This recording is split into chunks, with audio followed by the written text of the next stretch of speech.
નમસ્કાર, હું છું પ્રિયા અને તમે જોઈ રહ્યા છો જનતા કી જાણકારી ન્યૂઝ। નજર કરીએ આજના સમાચાર। ઉપલેટામાં બ્રહ્મચારી બાપુની જગ્યાએ આવેલા મંદિર ખાતે હજારો બાળકોને બટુક ભોજન આપી તિથિની ઉજવણી કરવામાં આવી।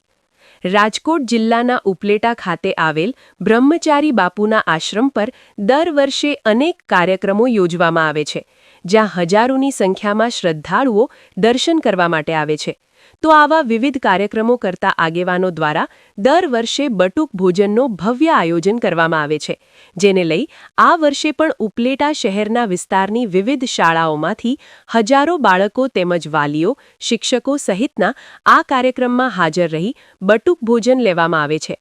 આ બ્રહ્મચારી બાપુના આશ્રમ પર ધૂન મંડળી દ્વારા જે રકમ એકત્રિત થાય છે તે તમામ રકમ દર વર્ષે યોજાતા સેવામાં અને બટુક ભોજનમાં વાપરવામાં આવે છે, જેમાંથી હજારો બાળકો ભોજન પ્રસાદ લે છે, લેવડાવવામાં આવે છે।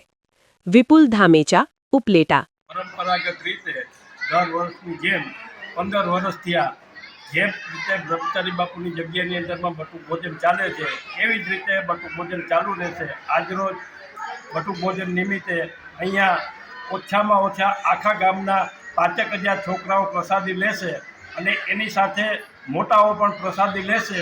અને આ જ્યાં સુધી લોકોની ગામની બધાની બ્રહ્મચારી બાપુ જગ્યા ઉપર બધાનો આ છે હાથ ત્યાં સુધી આ ચાલુ જ રહેશે એવી અમે બધાને પ્રણાભાઈ અપેક્ષા બધા પાસેથી રાખીએ છીએ। બીજી કઈ કઈ સંસ્થાઓ તમારી પાસે ચાલે ધૂન મંડળીની, એ બોલો ને બે શબ્દ। જે અમે અમારી સાથે એક ધૂન મંડળ, રામધૂન મંડળ છે, એ પણ પોતાની રીતે પરંપરાગત રીતે જે વર્ષોથી ચાલુ છે એવી જ રીતે ચાલુ રહીએ છીએ।